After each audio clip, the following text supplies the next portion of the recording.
All right, so we're going to go into chapter 8, which is on hypothesis testing. This is the first section is very vocab based, and so it's going to be a lot of like new terms and things that you've known, things that you don't know. All right, so what is a hypothesis? Well, a hypothesis is a claim that or a statement about a property of a population. So usually like in science class, a hypothesis is what you want to predict or what you want to test out. Same thing for statistics, except we're dealing with the population. Okay, so it's kind of like, can we take examples and like put it towards a population? Okay, a hypothesis test is a hypothesis test or a test of significance is a procedure for testing a claim about a population.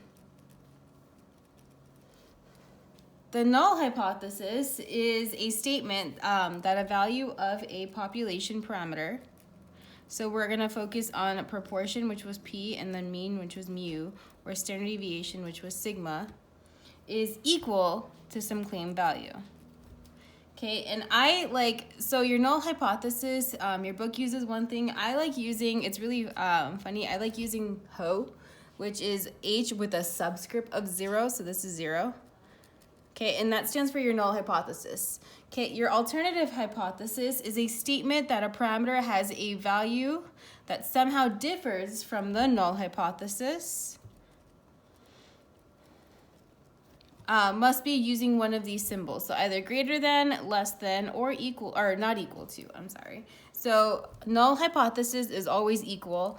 Alternative, just based on the question, is going to be greater than, less than, or not equal to. And you do have to read the problem to know which one to use. And the way you denote your alternative hypothesis is by HA. Now your book uses H1 or uses H capital A. I stick with HA because HO and HA kind of go together, and I don't know if that's just the way I've been teaching this. So essentially what this means is that I'm going to come up with a hypothesis. I'm going to have to test it out, but before I test it out, I have to tell me what we're trying to do, like in terms of like what are we trying to get at, and then what do we think the evidence will be. Okay, so there are a couple steps. There are a lot of steps, and I know it sounds intimidating, but again, that's why we have so little questions, but we do a lot with them. So the first step is to identify the claim. Okay, it's identify the claim to be tested and express it in symbolic form. And what I mean by symbolic form is write it out in terms of variables. Okay, the next one is give the symbolic form that is true when the original claim is false. When the original claim is false. Original claim is false. Then it's identify the null and the alternative hypothesis. Again, the null is called the HO. Okay, and the way you remember it is this is always going to be fixed. Okay, it's always going to be equals. So I'm going to say the hypothesis always deals with an equal sign. Okay, your HA is called the alternative hypothesis, and it's really easy to remember HA because alternative has an A, and so the HA, okay, is the one that is not containing equality. Okay, so what does it entail then? It either can entail less than or greater than, less than, or not equal to. And again, you won't know this until you read a question. Okay, so your HA is not containing equality. Okay, and then you select the level of significance. Okay, so for this one right here, remember it's alpha, we're trying to find alpha, and it's 1 minus your confidence level. Okay, now if not given, sometimes you actually don't given the significance level. If you're not given, we're going to use an alpha of 0.05. And that's really where that 5% rule is it. Remember, if I do 0.05, that means that's a 95% confidence level. So if I ask you, please do a 95% confidence level, alpha is 0.05 because 1 minus 0.95 is 0.05. Okay, so this part right here, steps 1, 2, and 3 are called the state. We're going to state the problem. Okay, your level 4 is called plan. So we're gonna plan it out. And then 5 is going to be something, and I know it says 5 to 8, so there's some steps in between. So there's 2 methods you can do as test statistics, and in these notes, I'm gonna do it both ways, but when you actually do your homework, you only have to do one of those ways. I just wanted to give you guys 2 options. So the first one is going to be doing the critical value method. Critical value method. And the way you wanna think about this is technically by hand. And then the second method is going to be by calculator. So this is called p-value method. And this is by calculator. Now they both entail calculator, but one does specifically all the tests for you, and one you have to do it by hand and then use your calculator at the end. Okay, so step 6 for on this side. So step 6 is find test statistic. So in this, we've learned 2 test statistics. We've done a z-test or a t-test. Now you should know, t-test, you should know which one to use when, but there's a z-test or a t-test.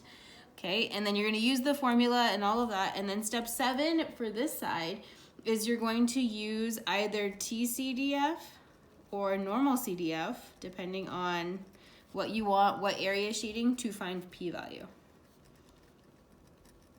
Okay, and that's so step 5 is just identify the test statistics. So are you using a z-test or a t-test, and then step 6 and step 7, and then step 8 is going to be the same for both of them.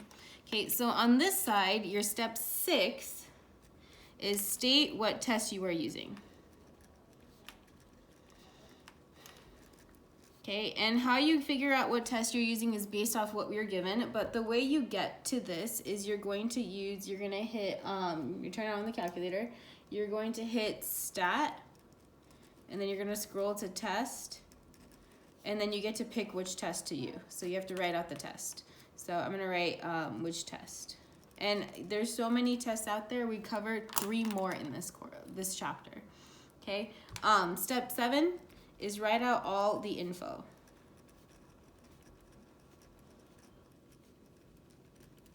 Including p-value. Okay, so again, it's really up to you on which method you want to use. One way is calculator, one way is by hand. I don't mind either. It's only one or the other, and I can't emphasize that enough. Please don't do both. And then last one, it says restate decision in non-technical terms. I'm going to write out sentence using frame, and I do give you a frame in here, using frame and context of problem. Okay, so we have the state, the plan, and then this is the actual, let's do the problem. And then the last part is, well, what happens usually at the end of a test or end of an experiment? We write conclude, or we conclude. Okay, so we're gonna go ahead and we're gonna do a little bit more of notes, and then we're gonna try an example. Okay, so confidence interval method. Okay, so you can actually do this, the confidence interval method, which is the same as the last chapter. So it says significance level for hypothesis test. So if you remember, the significance level is your alpha. So alpha of 0.01, alpha of 0.05, and alpha of 0.10.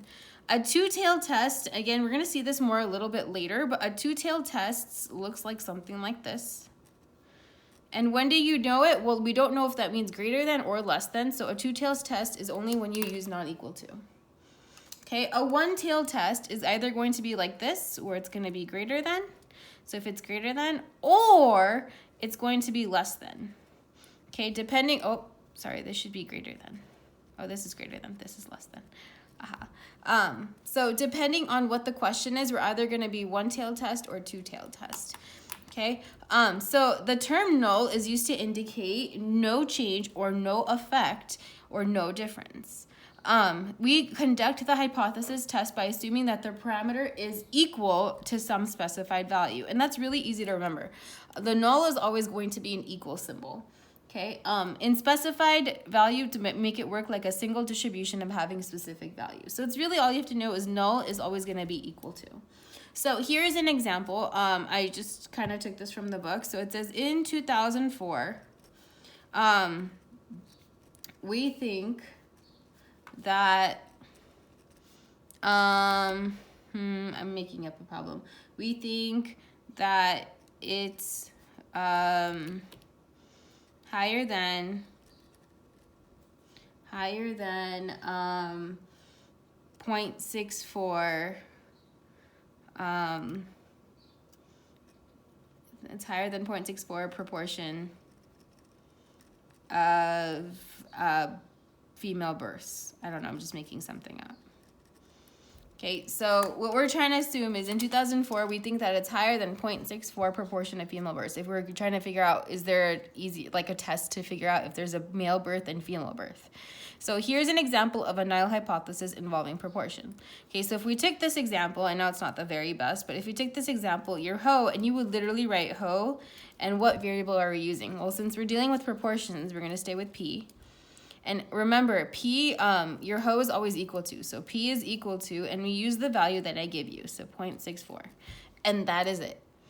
Okay, so let's go ahead and try our hypothesis. So we're going to write our ha. And notice I don't write ha equals P equals 0.64. I'm just writing what my ha is with the colon symbol.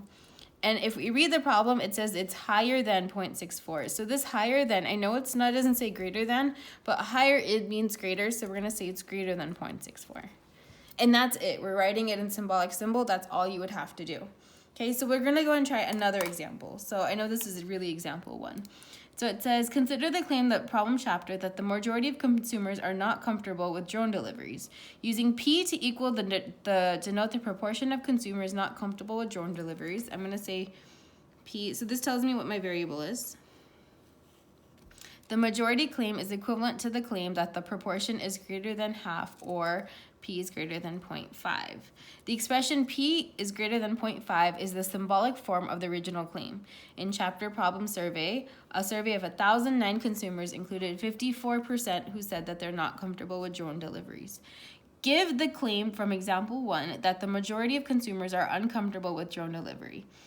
We can apply steps 1, 2, and 3. Okay, so what we're doing is we're only doing steps 1, 2, and 3 of this right here. Okay, so first is identify the claim. So what are we trying to claim? And so this is a really good hint. You're just going to tell me the variable we're using and what does that variable mean. Okay, so step 1 is let, and it kind of gives it to me. We're going to let P equal the proportion, and I'm just going to copy this down. Let P equal the proportion of consumers not comfortable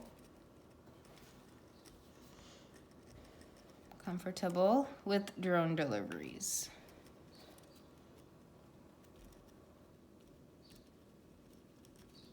Okay, that was step 1. Okay, step 2 is given the symbolic form that is true when the original claim is false.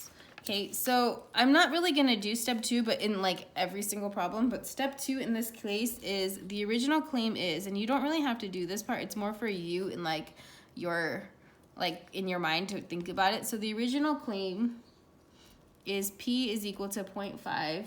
So if it's false, and if we test it out and are like, we actually don't think it's 0.5, if it's false, then P is less than or equal to 0.05 or 0.5.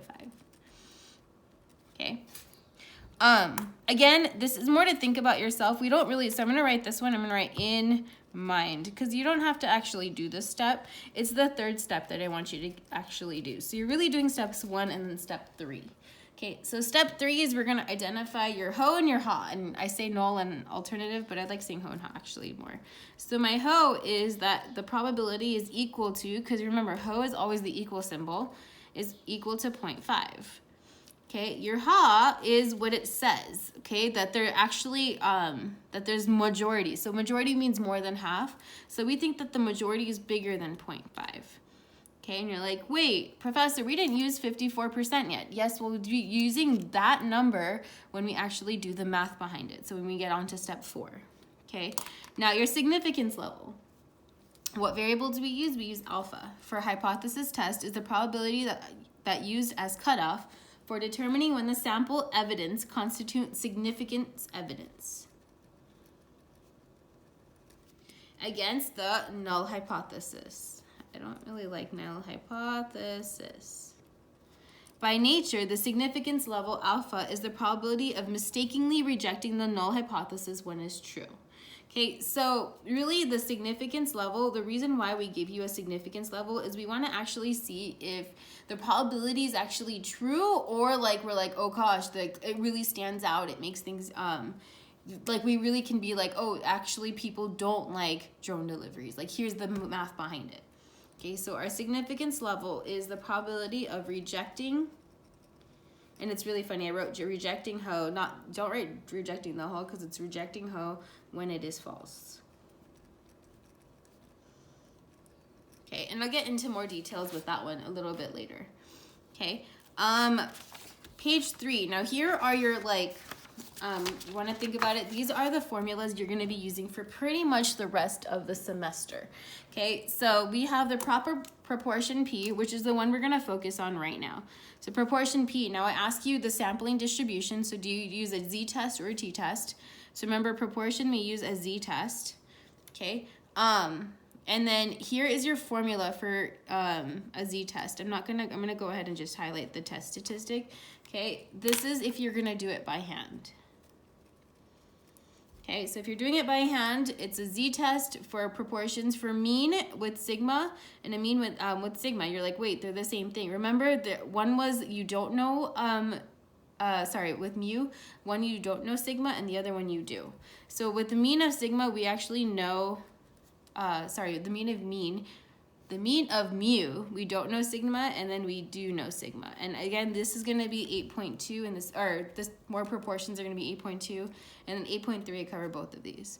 But if you look at them, these are the same formulas I used the last chapter. Okay, our requirements, same thing for this one, but all of them actually require SRS. I'm gonna have you guys go ahead and add it in here. And the other one, it's like greater than or equal to.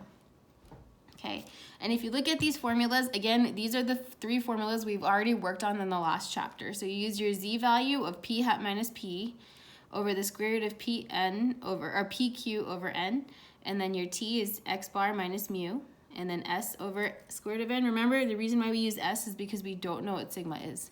If we do know what sigma is, we'll be using the z formula. Okay, so a test statistic is a value in making this decision about the HO, and I don't want to write null hypothesis, so I wrote HO. It is found by converting a sample statistic, or a p hat, an x bar, or an s sub x, or just s, to a score either of a z or a t score. Okay, with the assumption that the null hypothesis is true. Okay, so I'm going to give you an example from the last problem. Like it says, using n of 1009 and x equals 5455, find the correct score. I guess we can do this. All right, so if I know my x and I know my n, how do I find p hat? Remember, p hat is always part over total, or x over n. So my x was 545 and my n was 1009. And if I actually use my calculator, it's 545. I get 0.54, which is what I told you guys was the value, if you look at the front. So if I'm using a p hat value, okay, and if you remember from the other problem, our ho was p is equal to 0.5, and our ha was p is greater than 0.5. I'm just using the example from page 2. Okay, we're gonna go ahead and figure out which one of these we're gonna use. Okay, so if I'm looking at p hat, I'm looking at proportion. I'm using a z-score, and this is the formula I'm going to use. So I'm going to write out the formula. It's z equals p hat minus p over the square root of pq over n. Okay, so we're going to go ahead and plug in some numbers. So p hat was 0.54, and that was the problem that we did before. Our p value is what our hypothesis says. So our hypothesis is 0.5 over a big square root, and remember p, it's not p hat, it's p, so p is gonna be 0.5, and then q, remember, is 1 minus p, so it's 1 minus 0.5, which is 0.5, all over your n value, which was 1009. And I'm going to go ahead and use my calculator. I'm gonna multiply it and subtract it and do all I need to do above. So all I'm doing is typing in the problem. So I'm doing 0.54 times minus 0.5 over the square root of parentheses 0.5 parentheses 0.5 divided by 1,009. And I'm getting 2.541. And do you guys remember what that is called? That is called your z-score. Okay, so our region, or rejecting our region, is the area corresponding to all the values of the test statistics that we cause to reject the hoe. Okay, so we have something called a one-tailed or a two-tailed test. So depending on the claim to be tested, the region should be in either two extreme tails, or it can be in the left tail, or it can be in the right tail. So a two-tailed test, here's a little hint, okay? That means your ha, whatever variable you're using, is not equal to something. Okay, so the not equal is a two-tailed test. Okay, so a picture of something like this, remember a z normal curve and a t like curve is pretty much the same thing. Two-tailed means the extreme two values are here, and they should be the same value at the bottom. Okay, so I'm gonna say not equal to. That's what this means. Okay, a left tail test is exactly what it sounds like. Your tail is on the left. Okay, and what do you guys think the symbol is for this? Is it going to be less than or greater than? Well, it's going to be less than. Okay, so it's this symbol. And the last one, well, a right tail, so you can figure out where the right tail is going to go. It's going to go over here. Okay, and if it's on this side, we're going to use greater than. Oh, I forgot. Yeah, this pen is not my favorite. Okay, and it's a greater than symbol. It's not a 7. Okay, hint, look at the symbol used in the alternative hypothesis. Okay, so like for example, this one right here, if I look at this example, our ha, and I'm going to write it right here, is p is greater than 0.5. So is that a two-tailed, a left-tailed, or a right-tailed? Well, if I look at the symbol, that means that this is going to be right-tailed. Okay. And when I say right-tailed test, that when we use normal CDF or normal TCDF, you're going to be using either like in negative 1,000 to 1,000 if you're doing this by hand. Okay. Let me do another example. So, the example before this is just like it, and then I do a little bit more steps, and then we do some examples. Okay, so it says with ho being 0.5, and I'm just taking the same example from before, and ha being 0.5 or greater than 0.5, there should be p is greater than 0.5, forgot that. We reject the null hypothesis and support the alternative hypothesis only if the sample proportion is greater than 0.5 by a significant amount. So that so the hypothesis test in this case is right-tailed. Okay, this isn't really an example, this is kind of just talking more about this.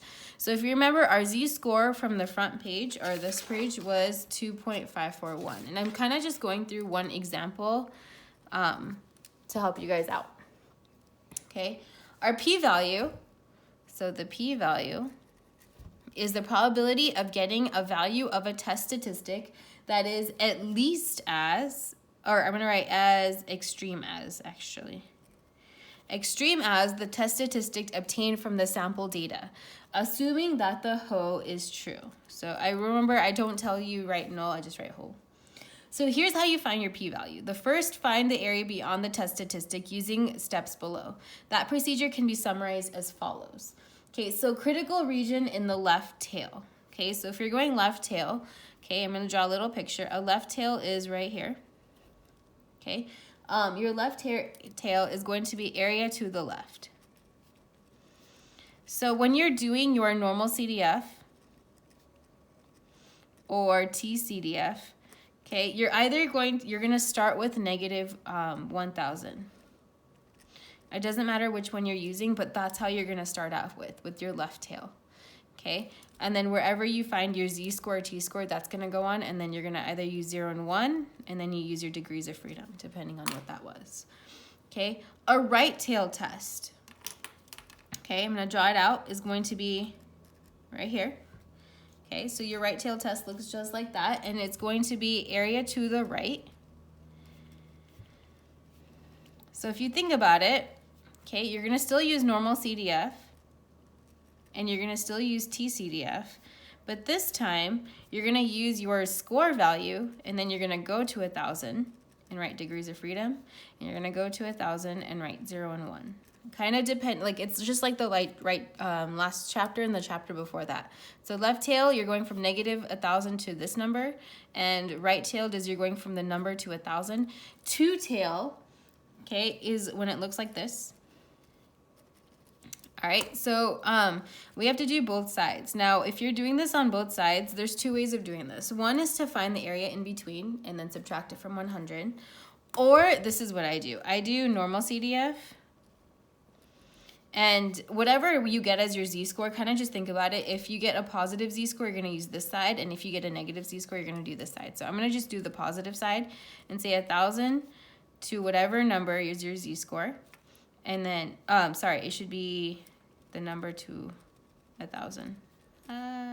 Number to 1,000 and then 0 and 1. But that's only going to get you this right here. Okay, how do you get both? What we're gonna do is, this is the key idea. You're gonna multiply it by 2, because you're gonna take this area and you're doubling it, because it's gonna be whatever's on the side is on the side, and that's if it's a two-tail test. Same thing for TCDF. It's going to be the number to 1,000 with your degrees of freedom, but you're gonna have to multiply it by 2 if it's a two-tailed test. Again, we'll do an example in your notes. For this, using the chapter problem example, the test statistic was 2.541. Find the normal distribution. What is its p-value? Okay, so again, they both are using the same thing. So I'm going to go ahead and do this. So you're going to say our p-value. So our ho was 0.5 equal to 0.5. Our ha was p is greater than 0.5. So here's a little hint. This is your symbol. Is that right-tailed or left-tailed? That is right-tailed. So I'm gonna shade this part to the right, okay? What number goes down here? Well, remember, that's your z-score, and our z-score was 2.541, okay? So what we wanna do is we wanna find the probability that z is greater than 2.541. And how do you do that? Now, you guys either use the chart or use normal CDF. I'm gonna use normal CDF because, well, that's what I've been using pretty much. So if it's 2.541 and greater than, our lower limit is 2.541. Our upper is 1,000. Our mean is 0, and our standard deviation is 1. And remember, you have to label this. So this is lower, upper, mu, and sigma. And I'm gonna go ahead and use my calculator. So I'm gonna do distribution. So second vars, normal CDF, and I'm gonna do 2.541 to 1,000, 0 and 1, and hit paste.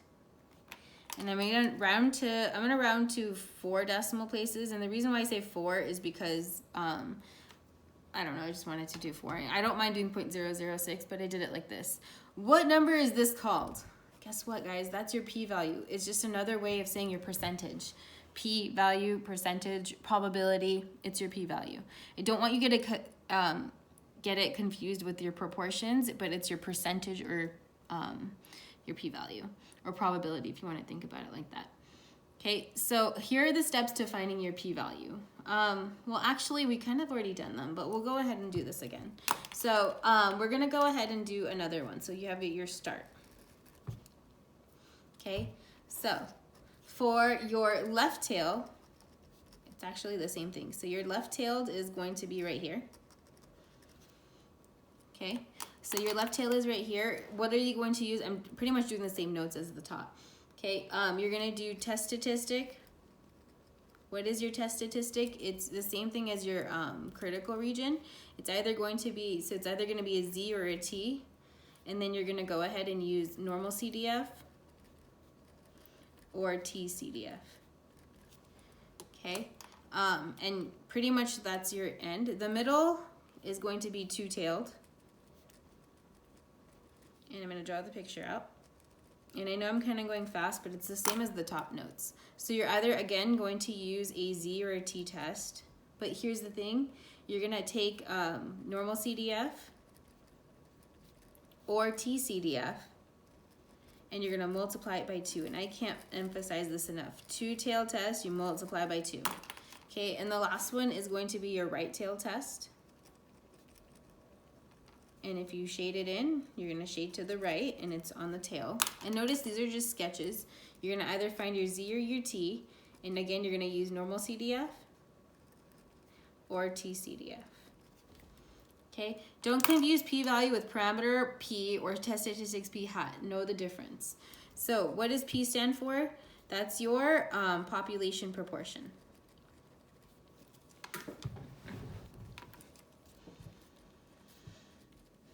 What is p hat? That is your sample proportion. Okay, and the last one is your p-value. And what is that? It is the probability of the test statistic. Probability of the test statistic.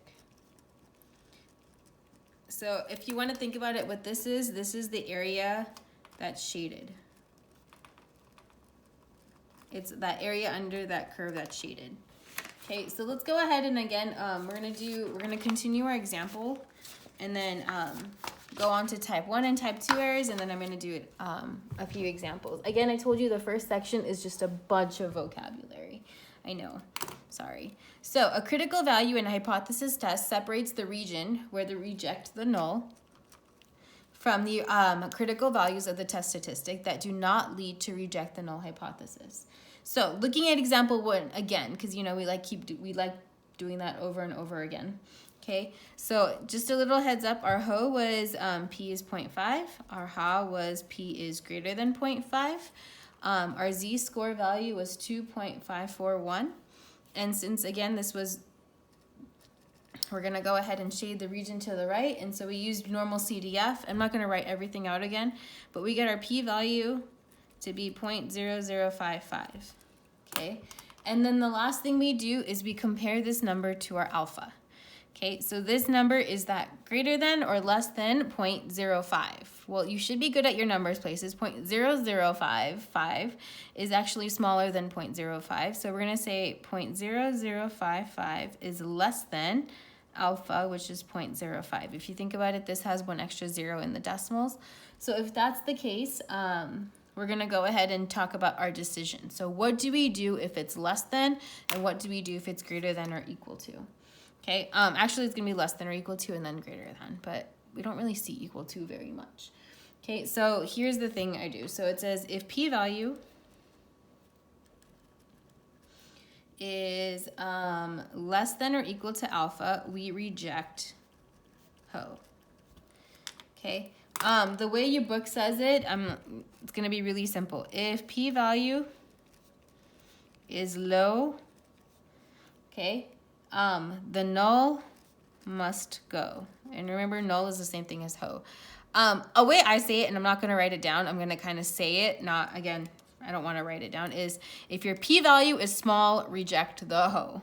Okay, I thought it was really funny to say that, so p-value is small, reject the HO. My AP class wanted to make sure it's on that, and I turned him down because, well, not very appropriate. Okay, so the next one is if p-value is greater than alpha, we don't say accept the HO. So we're kind of using like lawyer terms. Like we don't say accept, we're gonna say fail to reject HO. Okay, so if your p-value is big, and there's no funny way of saying this, if your p-value is bigger than alpha, we fail to reject the HO. So it says look at example 1 and decide what to do. Okay, so if my p-value is smaller than alpha or equal to alpha, okay, we're gonna go ahead and reject the HO. Okay, and it's write a sentence. So using the wording in the table will help you find the correct conclusion. Okay, so for this one is really simple, and you do have to know this. I'm gonna say memorize, and we're gonna use this enough to where you will memorize. But I'm here to say it. This one is you reject the HO, and this one is you fail to reject the HO. Okay, if you notice, they're pretty much the same thing. I do want you to put an equal to symbol right here, because that's where it should go. So which one is it? Well, since it's smaller than it, we're gonna say we're gonna reject the HO. And I'm gonna go ahead and use the sentence frame and fill it in. I'm gonna say the p-value is 0.0055, which is less than or equal to alpha. We're gonna reject HO. There is sufficient evidence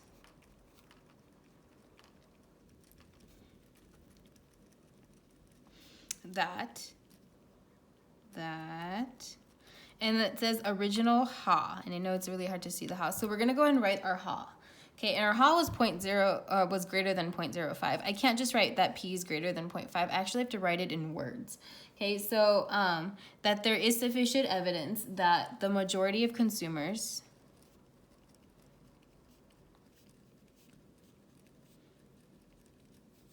are uncomfortable with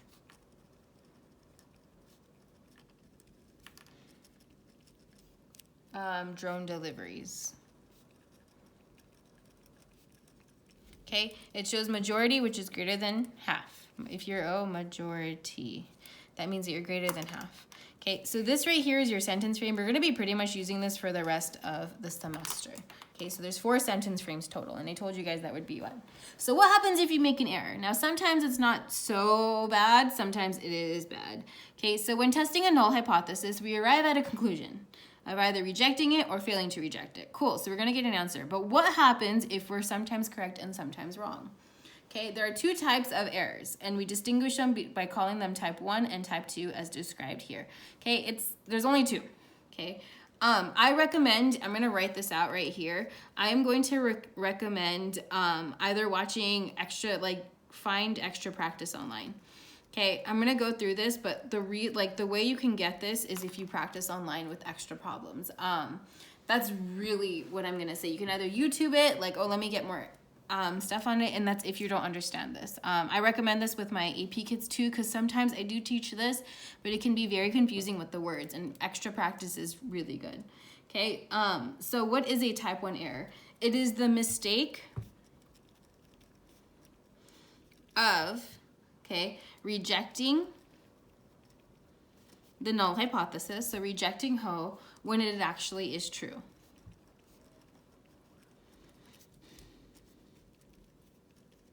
Okay, so you wrote reject the null hypothesis, and then we say that there's evidence, but a type 1 error would be, hey, we rejected it when we should have failed to reject it.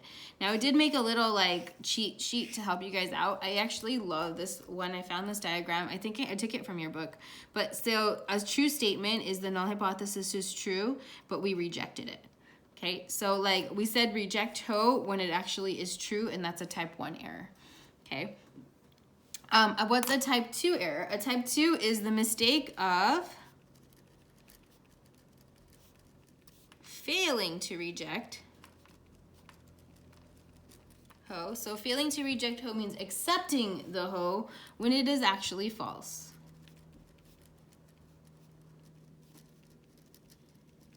Now, depending on the question, one might be serious than the others, and I did want to give you guys a little example for that.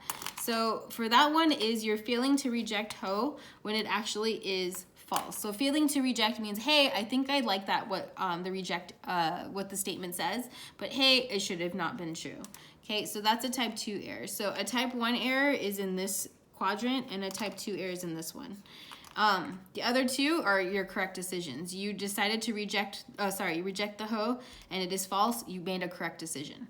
You failed to reject it, meaning you accepted the ho, and you said that the ho is true. That's a good thing. You've accepted it, and it's true. You're good to go. Okay, so let's go ahead and try an example. So I'm going to do an example of just in general. I thought that would help a lot. And then one with our problem that we've been doing a different kind of problem. Okay, and then we're going to go ahead, and that's the end of the first section. Okay, so it says that in a big store like Walmart, they will never catch me if I shoplift. Or should I? So your ho, and I even wrote out your ho and your ha. So your ho is you will get caught shoplifting, and your ha is you will not get caught shoplifting, the assumption. Okay, so this right here is part of your ha. Okay, so your ho is true, you will get caught is what the ho says, and then your ha is that you won't get caught. Okay, and you rejected the ho. Okay, so the nice thing is your correct decision's already marked for you. So this one right here is your type 1. And what would be your type 1 error in this problem? Okay, so your type 1 error is that you're rejecting the ho when you actually think it's true. So you've rejected it saying, oh, that's not true when it actually is. So we're gonna write it out in words. Okay, so it's concluding that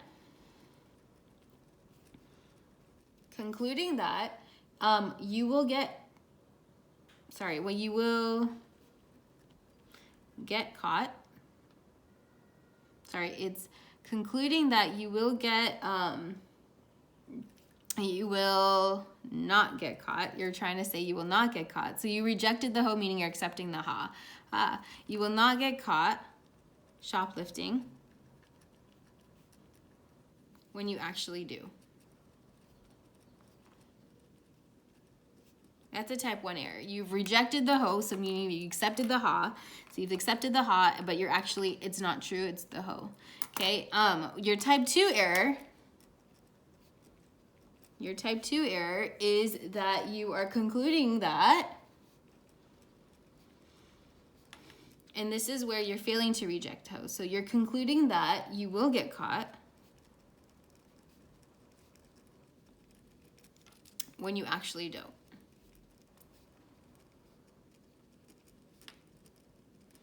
Okay, so it's always about, like, so this one was you rejected the ho, so you're saying, this is not true, so let me talk about this when it is true. Okay, so ramifications. So this is just like, I just wanted to have you think about which one is worse. So what is the ramifications of type 1? So it says concluding that you will not get caught shoplifting when you actually do. Okay, so for this one, I'm like, you can say you can get in legal trouble. You can get in legal trouble. Like, you get caught shoplifting. Cool. What's the ramifications for a type 2 error? Not really anything. I'm going to say, like, just for fun, you lose out on free stuff.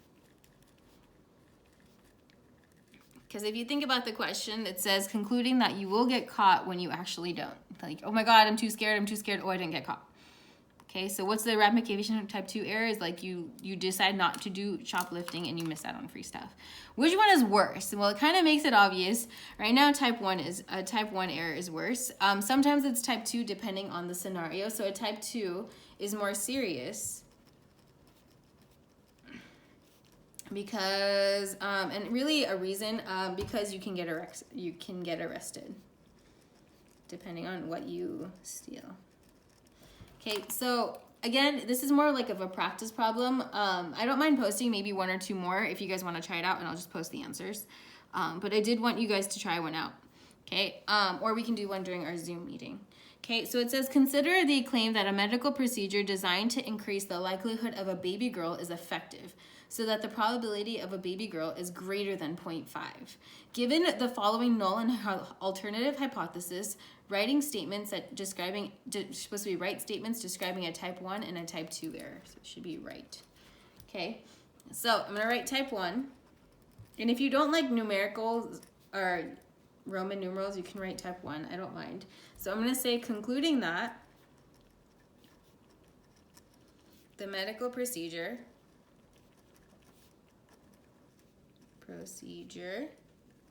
is effective, but it really isn't.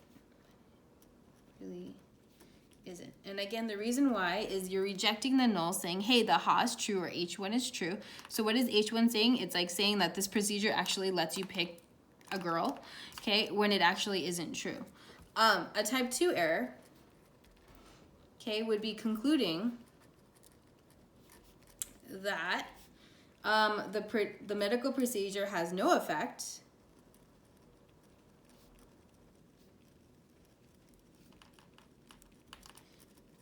So when it says has no effect, that means it's still a 50-50 chance. So you are failing to reject the hoe, meaning you're accepting the hoe when it actually does. Now, I know I don't really ask the question, but which one's more serious? Okay, so which one's more serious? So concluding that the medical procedure is effective when it really isn't, or concluding that the medical procedure has no effect when it actually does. Okay, I was thinking about this. I can see it going both ways, but I actually picked type 1, and the reason why I picked type 1 over type 2 is because people could spend a ton of money.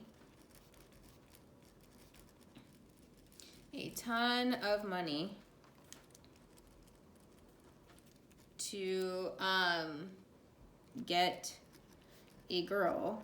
Like, they're like, okay, so it's like there's probability, like this thing shows, hey, I'm gonna get a girl. So it's concluding that you're gonna tend to spend a ton of money to get a girl when it doesn't really work. Like, Think about it, that one's more serious in terms of like consumer. Okay, this one says that there is no effect when it actually does. Well, if you're already paying money and you're like, oh, if it doesn't work, it's fine, but if it does work, then it's okay too. Like, that's a type 2 error, where type 1, it's like, oh, I'm paying a ton of money. Okay, we're gonna do a lot of more examples in 8.2 and 8.3. This was just, I know a lot of vocab. Okay, that's the end of this section.